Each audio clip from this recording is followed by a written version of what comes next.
नमस्कार, जय श्री कृष्णा, जय श्री राधे। मैं पंडित तारा पांडे। महाभारत की यह एक छोटी सी कथा है माता पिता के ऊपर।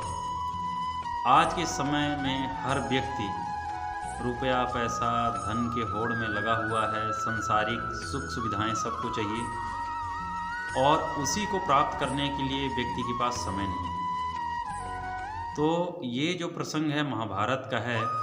आप सभी ने कश्यप ऋषि का नाम सुना होगा। तो उनके माता पिता वृद्ध हो गए थे और उन्हें दिखाई नहीं दे रहा था। तो कश्यप ऋषि ने सोचा कि इनकी वजह से मैं तपस्या नहीं कर पा रहा हूँ, तो वह अपने माता पिता को छोड़ करके और चले जाते हैं जंगल में तपस्या करने।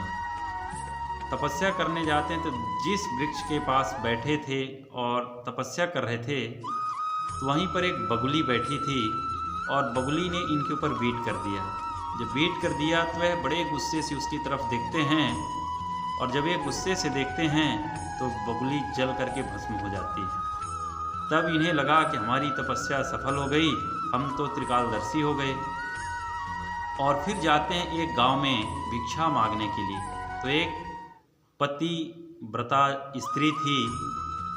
तो जब यह भिक्षा मांगने के लिए जाते हैं तो वह कहती है कि महात्मा आप रुकिए, मैं आपके लिए कुछ भिक्षा अवश्य लेकर के आ रही हूँ। और दूसरे दरवाजे से जब उसके पति आ जाते हैं तो वह अपने पति की सेवा करने में लग जाती है। अपने पति का पैर धोया, जलपान कराया और फिर उसके बाद कहती है कि प्रभु घर में सामने अतिथि आ रखे हैं, मैं उनको भिक्षा दे करके आऊँ। तो उनके पति ने कहा कि जाइए जाइए, शीघ्र जाइए और उनको भिक्षा दे करके आइए। तो जब वह भिक्षा लेकर के जाती है तब यह कश्यप ऋषि कहते हैं कि भिक्षा देने में इतना विलम्ब क्यों किया, थोड़ा गुस्सा हुए, इतना विलम्ब कैसे हुआ। तब वह स्त्री कहती है कि हमारे पति आ गए थे और मैं उनकी सेवा करने लगी थी, क्योंकि मैं अपने पति को परमेश्वर मानती हूँ और मैं उनका अतिथि सत्कार करके उसके बाद आपके लिए यह भिक्षा लेकर के आई हूँ। तब वह गुस्सा होकर के बोले, आपको पता नहीं कि मैं कौन हूँ? आपने मुझे साधारण ऋषि समझ रखा है क्या? तब वह पतिव्रता जो स्त्री थी वह कहती है कि मुझे पता है कि आप कौन हो और आप भी मुझे वो बगुली नहीं समझ लेना कि जिसको आपने देखा था और भस्म हो गई थी। मैं भी कोई साधारण स्त्री नहीं हूँ। तब वो आश्चर्यचकित हो जाते हैं कश्यप ऋषि कि ये बात तो सिर्फ मुझे पता थी, इसे कैसे पता चली? तो वह पूछते हैं कि तुम्हें कैसे पता चली? तो वह स्त्री बोलती है कि मैं अपने पति को ईश्वर मान करके उनकी सेवा करती हूँ और मैं एक पतिव्रता स्त्री हूँ और उन्हीं के प्रभाव से मैं त्रिकालदर्शी हूँ। मुझे भूत भविष्य वर्तमान का पूरा ज्ञान है।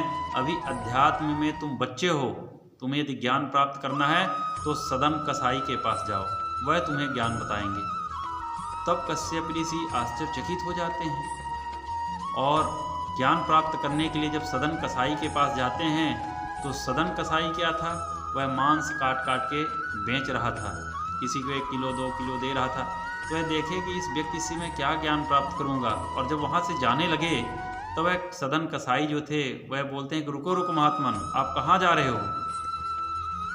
आप आए थे यहाँ पर ज्ञान प्राप्त करने के लिए, जा रहे। तो वो सोचे कि इसे कैसे पता कि मैं इसके पास आया था? बोले फलाने गाँव की फलाना पतिव्रता स्त्री ने भेजा है ना। तब यह आश्चर्यचकित रहेगा कि यहाँ तो सब त्रिकालदर्शी हैं। बोले आपको कैसे पता? बोले कि आइए मेरे साथ।